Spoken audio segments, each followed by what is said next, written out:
Hello students, कैसे हैं आप सब? All well? चलिए, बहुत बढ़िया। तो वेलकम टू द चैनल। आज हम लोग स्टार्ट करेंगे इंट्रोडक्टरी वीडियो से। Welcome to the channel commerce campus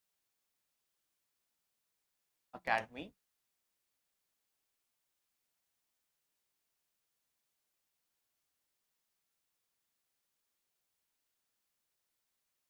देखिए, आज हम लोग स्टार्ट करेंगे कि उन बच्चों के लिए ये वीडियो है जो क्लास 10th के बाद कॉमर्स को अपना फील्ड चुनना चाह रहे हैं। कॉमर्स क्या है, कॉमर्स में उनके लिए क्या आगे फ्यूचर प्रोस्पेक्ट है, उनके बारे में आज हम लोग बात करेंगे।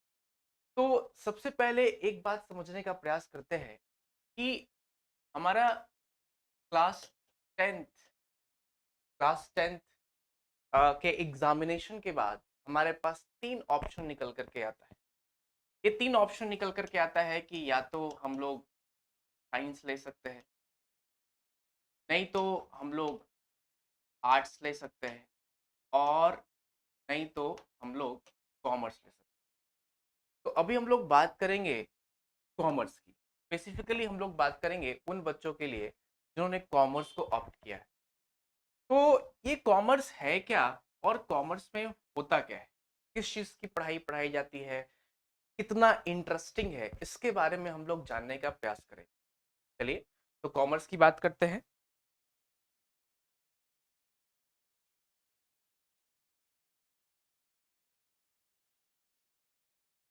चलिए, तो सबसे पहले हमें ये देखना है कि कॉमर्स में हमारे पास सब्जेक्ट्स क्या क्या होता है। तो देखिए, सबसे पहले अगर कॉमर्स की सब्जेक्ट्स की बात करें तो अपने पास तीन सब्जेक्ट्स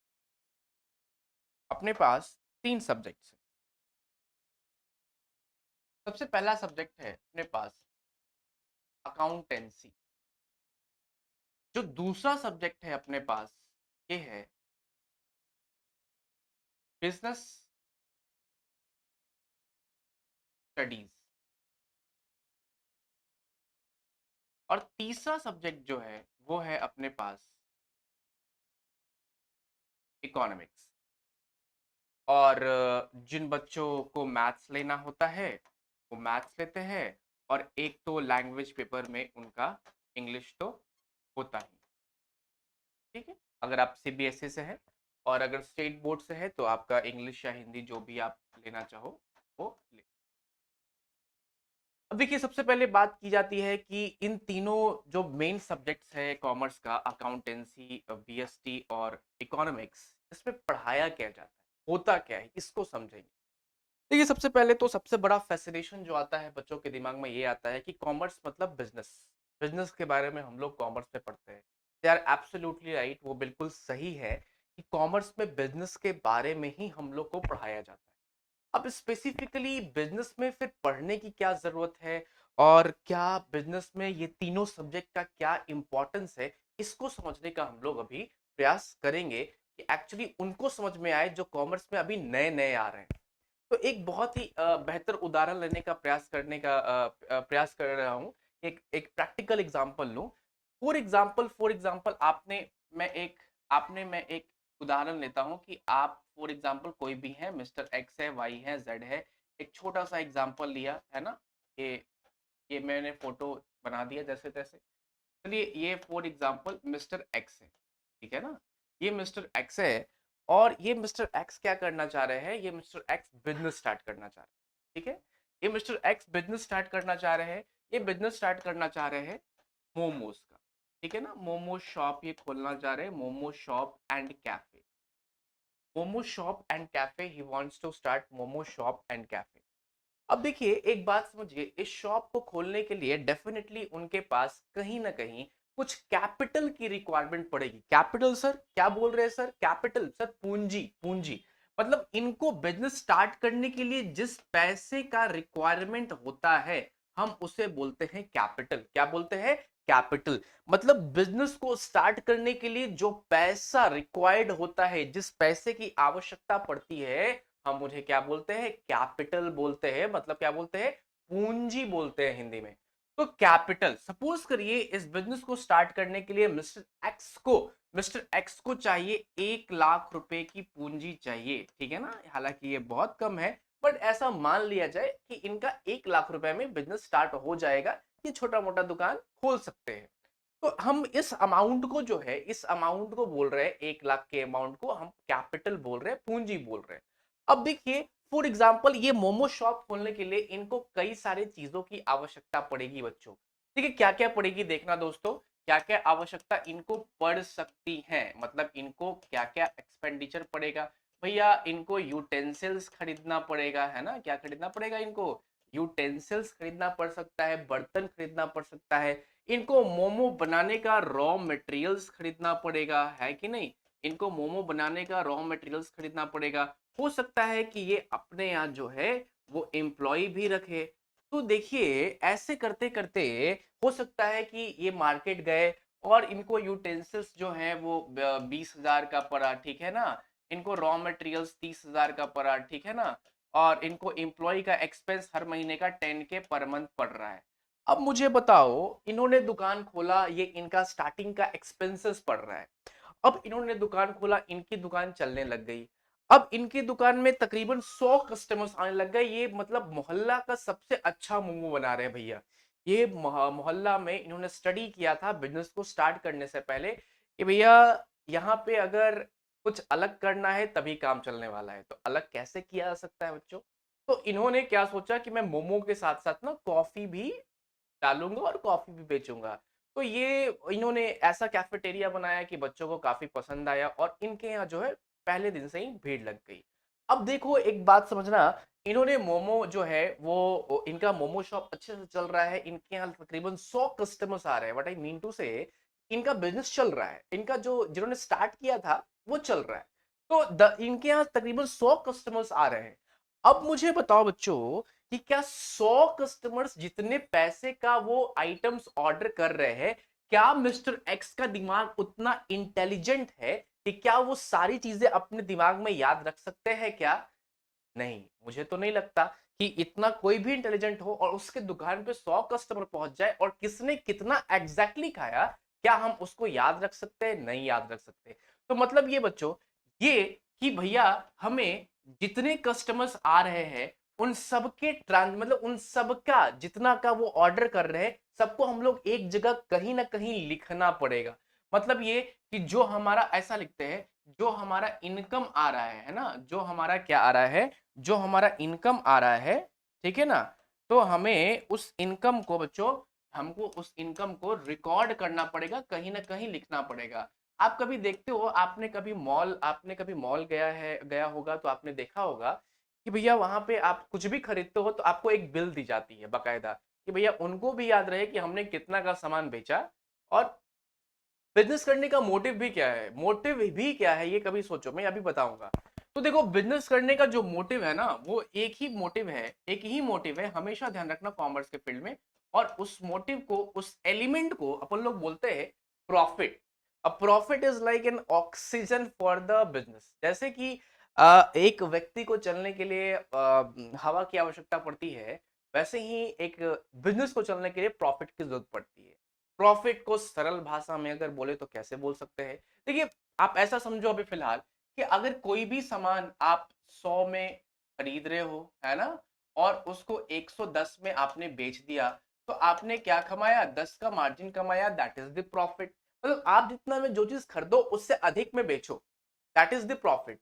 अब देखो एक बात समझना कि ये मैं यहाँ पे इसी एग्जांपल में आ रहा हूं कि क्या ये सारे इनकम को रिकॉर्ड कर पाएंगे क्या। नहीं सर, ये संभव नहीं है, सॉरी रिकॉर्ड नहीं, संभव नहीं है कि ये सारी चीजों को अपने दिमाग में स्टोर कर पाएंगे, ऑब्वियसली नॉट। तो जब ये नहीं कर पाएंगे तो इनको कहीं ना कहीं लिखना होगा कि इनका कितना इनकम आया। और और जो इनका सामान को सामान को खरीदने में हर दिन का खर्चा पड़ रहा है, वो भी कहीं ना कहीं रिकॉर्ड करना पड़ेगा बच्चों, वो भी कहीं ना कहीं रिकॉर्ड करना पड़ेगा। तो ऐसा समझो कि हम लोग कॉमर्स में जो पहला सब्जेक्ट है अपना अकाउंटेंसी, वो इसलिए पढ़ते हैं कि आसानी से हम इनकम और एक्सपेंडिचर को रिकॉर्ड कर पाए, इनकम और एक्सपेंडिचर को रिकॉर्ड कर पाए, और और हम लोग ये पता कर पाए कि इनकम ज्यादा हुआ या एक्सपेंडिचर ज्यादा हुआ, इनकम ज्यादा हुआ या एक्सपेंडिचर ज्यादा हुआ। ऑब्वियस सी बात है, अगर इनकम ज्यादा होगा तो डेफिनेटली प्रॉफिट आएगा, अगर एक्सपेंडिचर ज्यादा होगा तो डेफिनेटली क्या आएगा, लॉस आएगा। डेफिनेटली क्या आएगा, लॉस आएगा।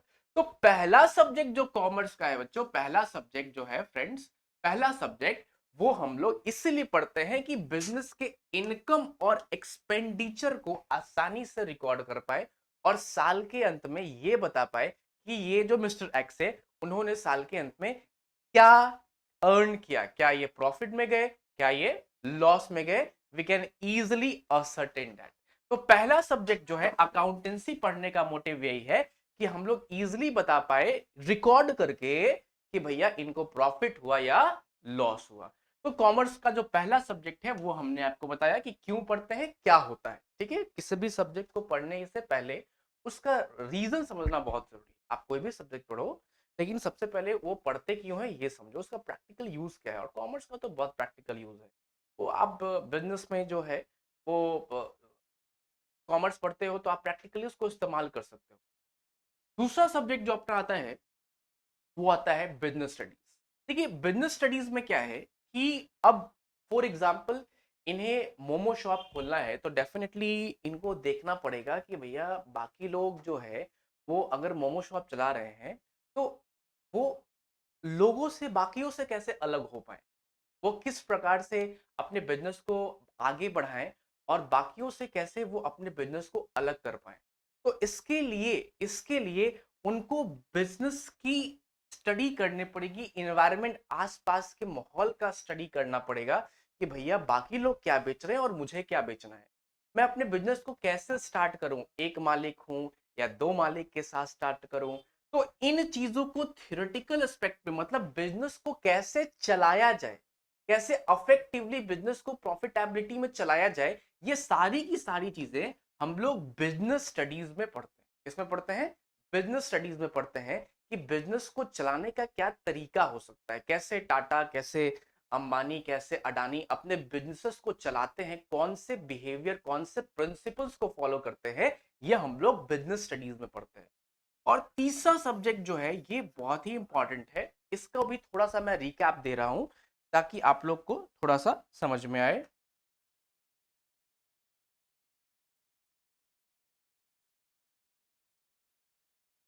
देखिए जो तीसरा सब्जेक्ट है अपना, तीसरा सब्जेक्ट है अपना इकोनॉमिक्स। अब इकोनॉमिक्स का क्या इस्तेमाल है उसका भी थोड़ा सा हम लोग समझेंगे ताकि आप एक बेहतर अंडरस्टैंडिंग कर पाए कि तीनों सब्जेक्ट में आखिर है क्या।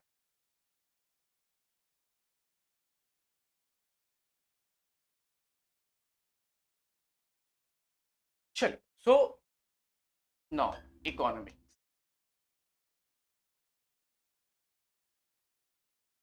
देखिए इकोनॉमिक्स में हम क्या पढ़ते हैं इसको समझने का प्रयास करेंगे। फॉर एग्जाम्पल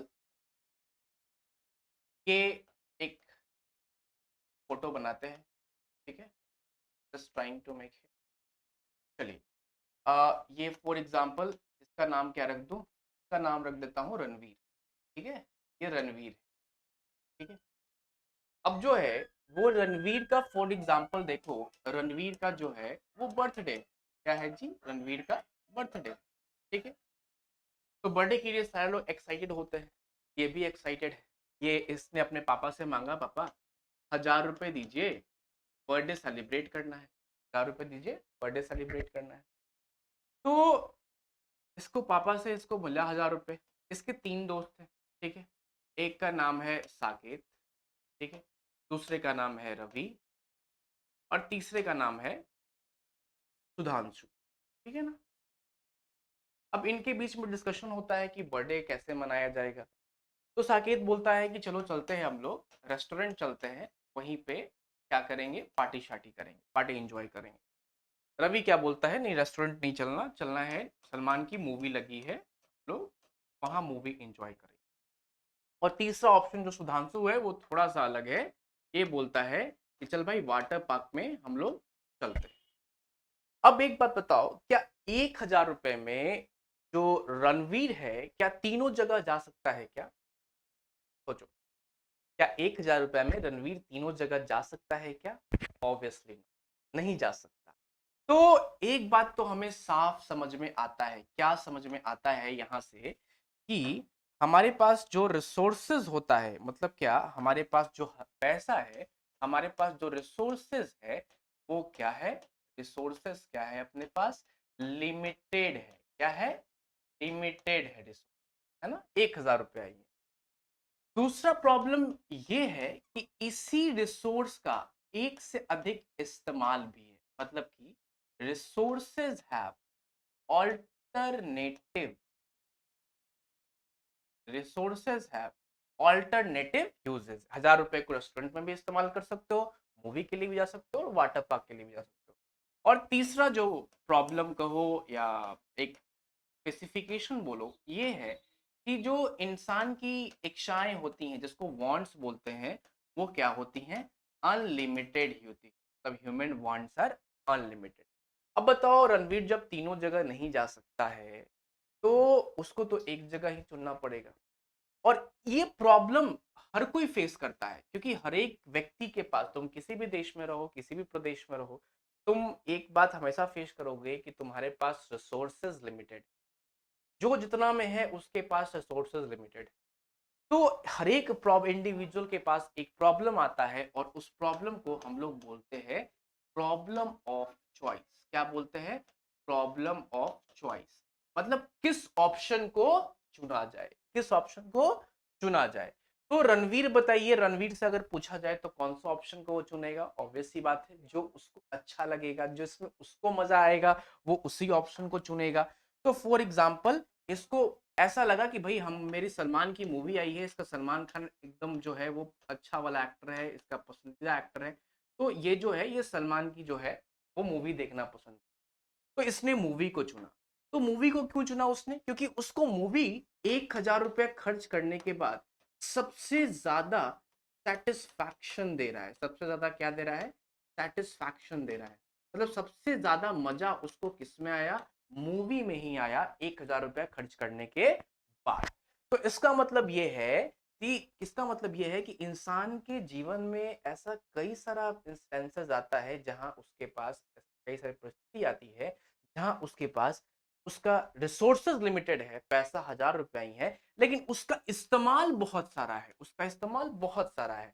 तो उसको एक ऑप्शन चुनना पड़ता है, या फिर उसको उसी रिसोर्स में उसको डिस्ट्रीब्यूट करना पड़ता है कि भैया कहां पे कैसे पैसा खर्च करना है, ताकि मैक्सिमम बेनिफिट उठा सके।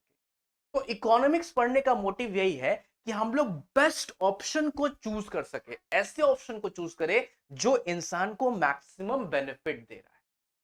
तो इकोनॉमिक्स पढ़ने का मोटिव यही है, ऐसा ऑप्शन जो उस किसी भी इंडिविजुअल को मैक्सिमम बेनिफिट दे, मतलब मैक्सिमम सेटिस्फैक्शन दे, उसका हम लोग सेलेक्ट कर सके। तो हमने आपको 3 सब्जेक्ट बताया कॉमर्स में। अकाउंटेंसी में क्या पढ़ते हैं, बीएसटी में क्या पढ़ते हैं, और इकोनॉमिक्स में क्या पढ़ते हैं। तो इकोनॉमिक्स में हम लोग बेस्ट ऑप्शन को चूज करते हैं कई सारे अल्टरनेटिव में से, और कैसे चूज करें इसके बारे में ही हम लोग इकोनॉमिक्स में पूरे 11 12th में लोग डिवीजन करके पढ़ते हैं।